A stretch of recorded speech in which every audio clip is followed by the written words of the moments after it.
आप सभी लोगों का बहुत बहुत स्वागत है। आज हम इस बात को समझेंगे कि सरफेस टेंशन से हम क्रिटिकल मास कंसंट्रेशन कैसे निकाल सकते हैं। ये एक बहुत ही इंपॉर्टेंट बात है, ये बहुत ही इंपॉर्टेंट पॉइंट है, क्योंकि इस क्वेश्चन के बाद हम जाने वाले हैं थर्मोडायनेमिक्स ऑफ मिसिलाइजेशन में।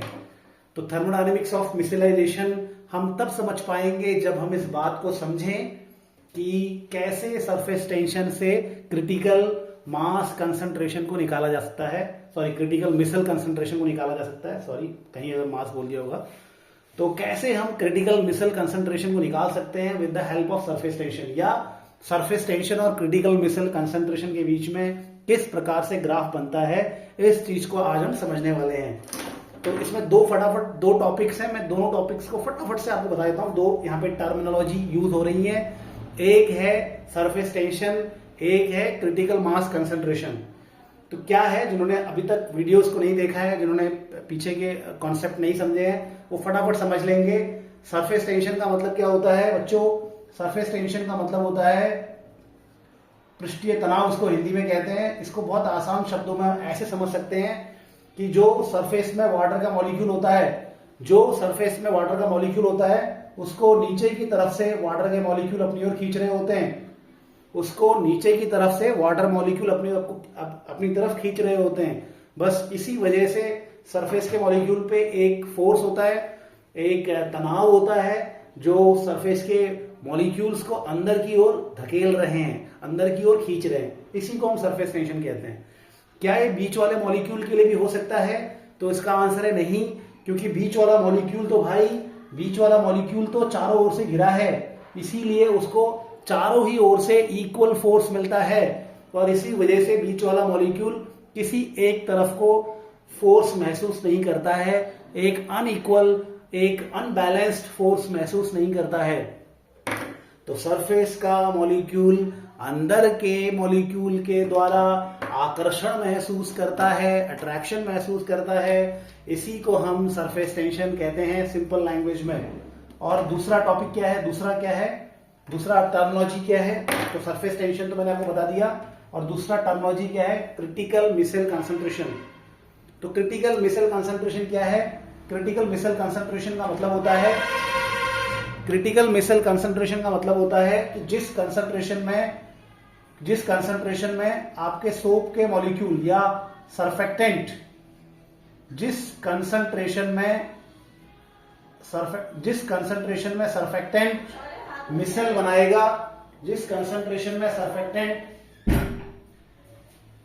जब हम सरफेक्टेंट मिलाते हैं, साबुन मिलाया लेकिन कोई फायदा नहीं हुआ, लेकिन धीरे धीरे साबुन का कंसंट्रेशन, सरफेक्टेंट का कंसंट्रेशन इतना हो जाता है कि साबुन के मॉलिक्यूल तेल के कण के चारों तरफ अपने आप को ले आते हैं, सरफेक्टेंट ऑयल पार्टिकल के चारों ओर अपने आप को ले आता है और मिसल बना देता है। तो जिस कंसंट्रेशन में ऐसा होता है, उसी कंसंट्रेशन को हम क्रिटिकल मिसल कंसंट्रेशन कहते हैं। ठीक है।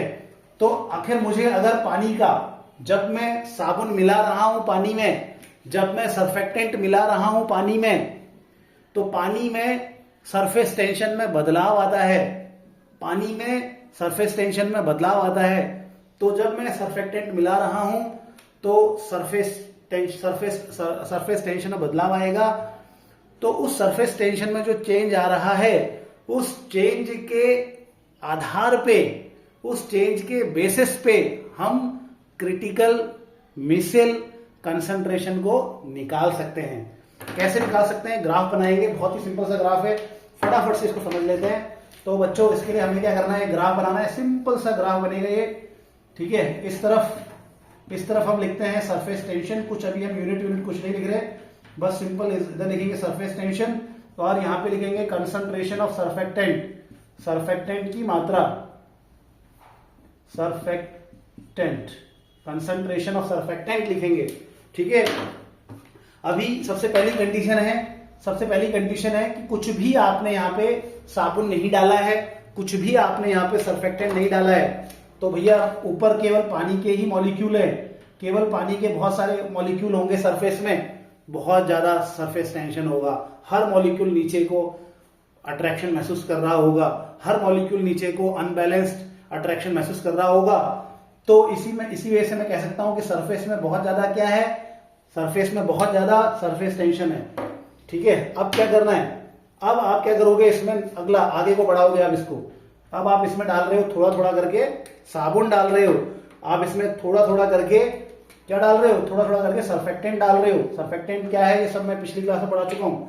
तो सर्फेक्टेंट डालोगे इसमें तो क्या होगा, जब आप इसमें सर्फेक्टेंट डालोगे तो धीरे धीरे यहां पर सरफेस में भी सर्फेक्टेंट आना शुरू हो जाएगा। ये सर्फेक्टेंट सरफेस में आना शुरू हो गया है और सरफेस में वाटर मॉलिक्यूल्स कम हो जाएंगे।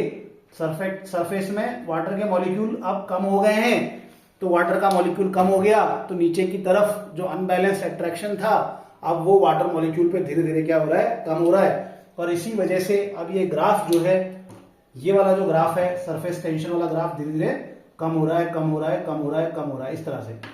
तो जैसे जैसे आप साबुन डालोगे, जैसे जैसे आप सर्फेक्टेंट ऐड करोगे तो सर्फेक्टेंट का जो मॉलिक्यूल है वो सरफेस में भी आएगा, अंदर भी जाएगा, सरफेस में भी आएगा। और सरफेस में धीरे धीरे जब वो मॉलिक्यूल आएगा तो सरफेस में वाटर मॉलिक्यूल्स कम हो जाएंगे।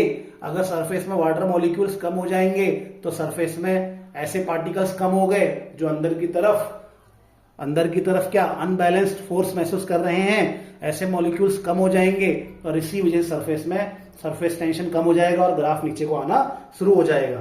तो अब धीरे धीरे क्या होगा, धीरे धीरे सारे के सारे सोप मॉलिक्यूल धीरे धीरे क्या होगा, बहुत सारे सोप मॉलिक्यूल सरफेस में आ जाएंगे और पूरी की पूरी सरफेस क्या है, पूरी की पूरी सरफेस कवर हो जाएगी सोप मॉलिक्यूल से। और अब अगर आगे को देखेंगे तो अब और सोप डालने से कुछ नहीं होने वाला। अब क्योंकि पूरी की पूरी सरफेस सोप मॉलिक्यूल से कवर हो चुकी है, अब सरफेस में वाटर मॉलिक्यूल रह ही नहीं गए हैं, बहुत ही कम रह गए हैं। तो इसीलिए अब जब वाटर मॉलिक्यूल ही नहीं सरफेस में है तो अनबैलेंस अट्रैक्शन महसूस करने वाला कोई भी सरफेस में नहीं है और इसी वजह से अब सरफेस टेंशन में कोई बदलाव नहीं आएगा, सरफेस टेंशन में कोई बदलाव नहीं आएगा। ठीक है, तो ये यहां पे सरफेस टेंशन कांस्टेंट हो गया। तो अब आपने क्या है, आपने जैसे सोप मॉलिक्यूल और डाले इस पॉइंट में सारा का सारा सरफेस जो है, सारा का सारा सरफेस, तो जैसे जैसे आप सोप के मॉलिक्यूल बढ़ाते चले जाओगे तो सरफेस में वाटर के मॉलिक्यूल कम होते चले जाएंगे और सरफेस में वाटर के मॉलिक्यूल जैसे जैसे कम होते चले जाएंगे तो सरफेस टेंशन महसूस करने वाले पार्टिकल्स कम हो गए। केवल वाटर का मॉलिक्यूल ही तो सरफेस टेंशन महसूस कर रहा है, तो सरफेस में वाटर के मॉलिक्यूल कम तो अनबैलेंस्ड अट्रैक्शन अंदर की तरफ महसूस करने वाले मॉलिक्यूल कम, तो सरफेस टेंशन भी धीरे धीरे कम हो जाएगा। और एक कंडीशन ऐसी आएगी जब सारी की सारी सरफेस में सोप का मॉलिक्यूल हो गया, अब वाटर बचा ही नहीं, तो अब और सोप डालने से और सर्फेक्टेंट डालने से अब कोई प्रभाव नहीं पड़ेगा, सरफेस टेंशन अब फिक्स हो गया। तो ये वाली कंडीशन, इस वाली कंडीशन को कहते हैं जहां पर आपका सरफेस टेंशन अब कांस्टेंट हो जाता है जिस पॉइंट से, इस पॉइंट को एक्चुअली कहा जाता है, इस कंसंट्रेशन को कहा जाता है क्रिटिकल मिसेल कंसंट्रेशन। और इसी कंसंट्रेशन के बाद अंदर क्या शुरू हो जाता है, अंदर सोप के मॉलिक्यूल तेल के कण को चारों ओर से घेर लेते हैं और क्या बनाते हैं, मिसेल बनाना शुरू कर देते हैं। ठीक है, तो आपको अगर ग्राफ आप ड्रॉ कर ले सरफेस टेंशन और कंसंट्रेशन ऑफ सर्फेक्टेंट के बीच में अगर आप ग्राफ ड्रॉ कर ले तो इस ग्राफ में जहां पर ये पॉइंट मिलेगा, जहां पर से आपका सरफेस टेंशन कांस्टेंट हो जाएगा, उसको कहते हैं हम critical micelle concentration. Thank you very much.